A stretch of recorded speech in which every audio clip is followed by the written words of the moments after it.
నమస్తే అమ్మా. నమస్తే అమ్మా విజయలక్ష్మి. అమ్మా, ఉమ్, గోపూజ. ఉమ్, గోమాతని మనం నిత్యం పూజించాలని చెప్పుకుంటూ ఉంటాం కదా. అవునమ్మా. ఆ, పూజ ఎలా ఉండాలి? ఎలాంటి ఫలితాలు ఉంటాయమ్మా? గోపూజ అంటే ఈ రోజుల్లో మన వాళ్ళు ఎవరినో ఆ ఆవుని తీసుకొచ్చేసి దాని మెడలో దండలు వేసేసి మొహాన్ని ఇంత పసుపు పూసేసి కుంకం పెట్టేసి దాని చుట్టూ ప్రదక్షిణాలు చేసి దాన్ని భయపెడుతున్నారు. ఆ, ఆ ఇదా కానీ ఒకప్పుడు గో సేవ చేసేవారమ్మా. ఆ. గో సేవ చేస్తే గోవు సంతృప్తి పడుతుంది. బహుశా గోసేవ అని అనాలేమో కదమ్మా. అనాలి. గో గో పూజ పూజ కన్నా కూడా. అన్నదానికన్నా గోసేవ అంటే ఏం చేసేవాళ్ళంటే పూర్వకాలం గోసేవ చేసుకుంటూ దాన్ని మహాలక్ష్మిగా భావించుకుని కాస్త పసుపు కుంకుమ కూడా పెట్టేవారు. ఉమ్, అదొక్కటే పెట్టి ఇప్పుడు మిగిలింది మానేస్తున్నారు. దాన్ని అవును. భయపెట్టి అదొకటి పెట్టడం కాదు చేయాల్సింది, వాటికి కావాల్సినటువంటి సేవ చేయాలి. ఉమ్, ఎందుకు సేవ చేయమన్నారు అంటే గోవు గాలి పీల్చేటప్పుడు గాలి ప్రాణవాయువుని పీల్చి వదిలేప్పుడు కూడా ప్రాణవాయువుని వదులుతుంది. అవును. దానివల్ల దాని పరిసరాల్లో ఉన్నటువంటి వాళ్ళకి మంచి ప్రాణవాయువు వచ్చి ఆరోగ్యం బాగా ఉంటుంది. ప్రాణవాయువు బాగా పీల్చుకుంటేనే కదమ్మా మరి రక్తం బాగుపడేది, రక్తం మెదడుకి వెళ్ళేది, మెదడుకి వెళ్ళిన తర్వాత తెలివితేటలు ఉండేది, చురుకుగా ఉండేది. కనుక అటువంటి స్థితి కావాలి అంటే గోవు దగ్గర ఉండాలి కొంతకాలం. ఆ, అలా ఉండడానికి దానికి సేవ చేయాలి.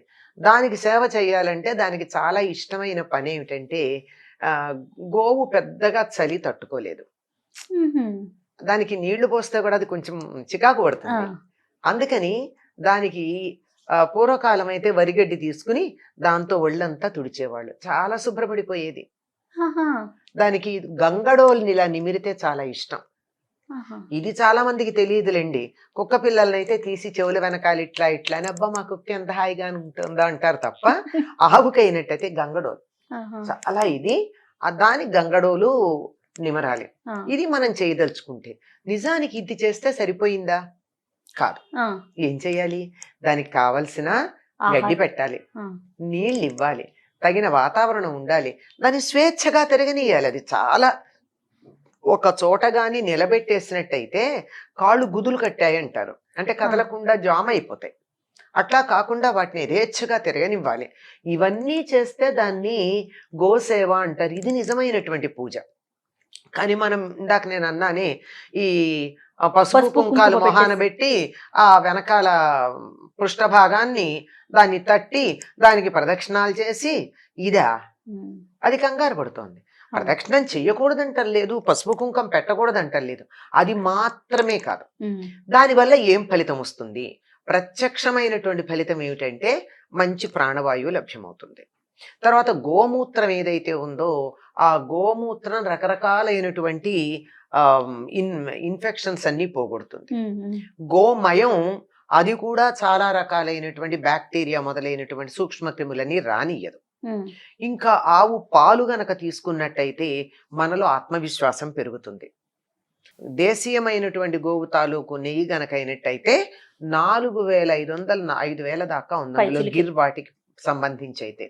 అటువంటిది అది గనక స్వీకరించినట్టయితే అద్భుతమైనటువంటి తెలివితేటలు ఉంటాయి. సేవనం అంటే తాగడం, ఉహుం, అది కూడా ఉంది. సేవ చెయ్యడం, సేవనం. దీనివల్ల ఏం ఫలితం ఉంది అని అడుగుతున్నారు కదా మీరు. ఈ గోసేవకి సంబంధించి మన ప్రాచీన గ్రంథాలన్నింటిలోనూ చెప్పబడిందమ్మా. ఉహుం, ప్రాచీన గ్రంథాలన్నింటిలో ముఖ్యంగా ఈ దిలీప మహారాజుకు సంతానం లేకపోతే ఆయన ఆ వశిష్ఠ మహర్షిని అడిగాడు, ఏమైంది నాకెందుకు సంతానం కలగలేదు అని. అంటే నువ్వు స్వర్గానికి వెళ్ళి వచ్చేటప్పుడు దారిలో ఆ కామధేను ఉంటే ఆ కామధేనువుని నువ్వు నిర్లక్ష్యం చేసి వచ్చావు, పట్టించుకోలేదు. దాన్ని గౌరవించాలి కదా. ఉమ్, పట్టించుకోకుండా నీ భార్య ఋతుమతి అయింది, సంతానం కలగాలనే ఉద్దేశంతో త్వరగా వచ్చావు. నువ్వు ఏ పని మీద వెళ్తున్నావో జరగకూడదు అని అనుకుందది, అందువల్ల నీకు సంతానం లేదు. మరి అయితే ఏం చెయ్యాలి? దాని యొక్క అనుగ్రహం కావాలి. అప్పుడు దాని సంతానం నందిని ధేనువుని తెచ్చి ఈయన దానికి సేవ చేస్తే సంతానం కలిగింది. ఓహో. ఇటువంటివి గోసేవ వల్ల వచ్చినటువంటి ఫలితాలకు సంబంధించిన ఇతివృత్తాలు మనకి ప్రాచీన కావ్యాలలో కోకొల్లలుగా ఉన్నాయి, 1 2 కాదు. అంత దాకా అక్కర్లేదు. మనకి ప్రాణాన్ని తిరిగి తీసుకురాగలిగిన శక్తి గోవుకుంటుంది అని ఒక సుమారుగా 150, 125 సంవత్సరాల క్రితం కాశీలో జరిగిన ఒక ఇతివృత్తం చెప్తుంది. చెప్పండి. ఇది గెజిట్ లో ఉంది. వాళ్ళు బ్రిటిషర్లు కొంచెం జాగ్రత్తగా గెజిట్ లో కూడా వేస్తారు దాన్ని. ఏమిటంటే ఒక ఆయనకి పాము కరిచి ప్రాణం పోయేటట్టుంది, ప్రాణం పోయిందని అనుకున్నారు. అనుకుంటే అటు నుంచి పెడుతున్నటువంటి ఒక ఆయన, నేను వివరాల జోలికి వెళ్ళట్ల, విషయం చెప్తున్నాను. ఆయన చూసి ఇతడికి ప్రాణం ఎక్కడ పోలేదు, ఎక్కడో కొట్టుమిట్టాడుతోంది, మరి ఏం చెయ్యాలి? వెంటనే అప్పుడే వేసినటువంటి గోమయం తీసుకొచ్చి ఆయన నోట్లో పెట్టండి, ఒంటికి రాయండి, పాము విషం పోయి ఆయన బాగుపడతాడు. అంటే వాళ్ళు ఏదో ప్రాణం బతుకు వస్తుంది అంటే తాపత్రయపడతారు కదా, అంతేగా.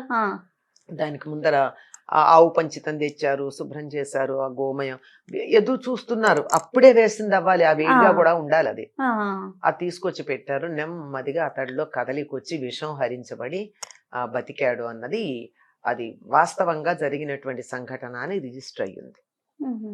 ఇట్లాంటివి మనకు అనేకం ఉన్నాయి. గోమయంతో గనక అలికినట్టయితే, దేశీయమైన గోవు జెర్సీలు అవి సంకర జాతికి సంబంధించినవి కాదు, మూపురం ఉన్న దేశీయమైనటువంటి ఆవు, అది గనక తీసుకొచ్చి ఆవు పేడతో గనక అలికినట్టయితే తేళ్లు, జర్రెలు మొదలైనటువంటివి రావు. క్రిమికీటకాలు దరిచారు. తేళ్లు, జర్రెలు, మళ్ళీ విషపురుగులు అవి రావు. పూర్వకాలం ఇళ్లలో ఇప్పట్లాగా అంతా గచ్చు చేసుకునేవారు కాదు కదా. అందుకే కదా నీరులో భూమికి ఇంకి భూగర్భ జలాలు చక్కగా ఉండేవి. అలా ఉన్నప్పుడు మరి చుట్టుపక్కల ఎక్కడైనా మొక్కల్లో నుంచి ఏవైనా పురుగు పుట్ర వస్తాయేమో అంటే ఆవు పేడ కలిపినటువంటి నీళ్లు గుమ్మంలో కళ్ళాపి జల్లినట్టయితే లోపలికి తేళ్లు, జర్రులు లాంటివి వచ్చేవి కాదు. ఇంకా చాలా ఇలా చెప్పాలి అంటే గోవుతో సంబంధించినటువంటి విశేషాలు ఎన్నున్నాయో చెప్పలేం. అందుకని దేశీయమైనటువంటి గోవు, అందుకే గోవుని మనకి మిగిలినటువంటి జంతువుల్లాగా ఆవుని జంతువుగా మన వాళ్ళు ఎక్కడా చెప్పలేం.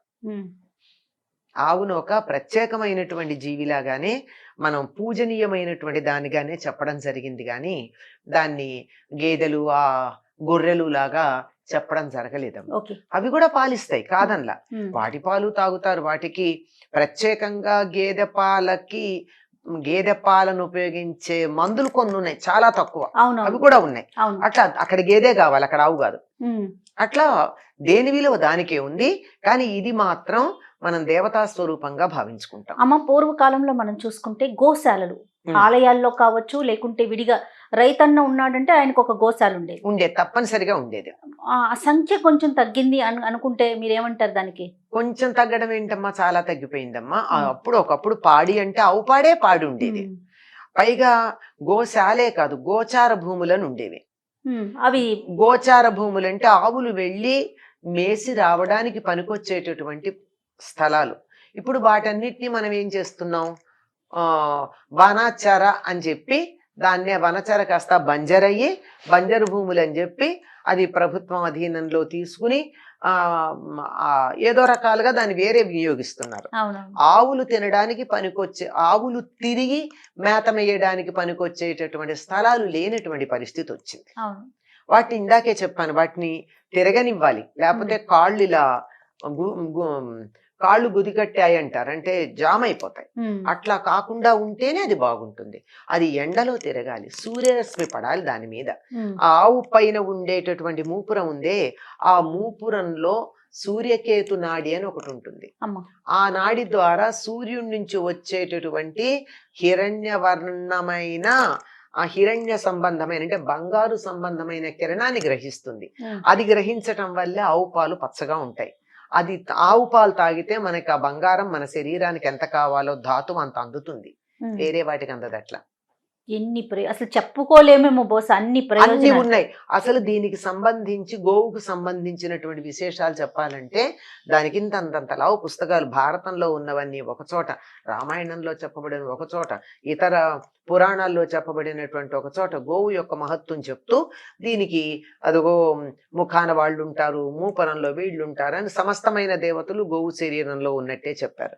నేను ఆ వివరాలు ఎందుకు చెప్పట్లేదంటే ఒక పురాణానికి చిన్న భేదం ఉంది. అవునులేమ్మా. ఆ భేదాల కారణంగా మొత్తానికి ఏదైనా గోవు శరీరంలో సమస్తమైనటువంటి దేవతలు ఉంటారు గనక, దేవతలంటే మన ప్రకృతికి మానవ శరీరానికి కూడా సహకరించేటటువంటి శక్తులు, ఆ శక్తులన్నీ ఏకీకృతమై ఉంటాయి గనక గోవుని గనక మనం ఆదరించగలిగినట్టయితే, అదే దేశీయమైన గోవులు కూడా ఎన్ని రకాలు ఉన్నాయి, 80 ఎన్నో జాతులు అన్నారు. వాటిల్లో మనకి బాగా ప్రసిద్ధి చెందినటువంటివి ఒంగోలు, పుంగనూరు, గిర్, కపిల, ఇలా కొన్ని మాత్రమే మనకి తెలుస్తూ ఉన్నాయి. మిగిలినటువంటివి అంతగా ఉన్నాయి అక్కడక్కడ ఉంటున్నాయి. వీటిని ప్రత్యేకంగా ఇప్పుడు ఒక జాతి చెందినటువంటి ఆవులు ఉన్న చోట ఆ జాతికే చెందినటువంటి ఆబోతు లేకపోవడం వల్ల సంకర జాతి ఆవులు వస్తున్నాయి. ఇవి కూడా దేశీయమైనవైతే పర్వాలా, ఆబోతు ఒక జాతి, ఆవు ఒక జాతి అయిన, అట్లా కాకుండా ఆర్టిఫిషియల్ ఇన్సిమినేషన్ ద్వారా వాటికి సంతానాన్ని కలిగించే ప్రయత్నం చేసి మానవులు ఎంత తప్పు చేస్తున్నారో ఆలోచించాలండి.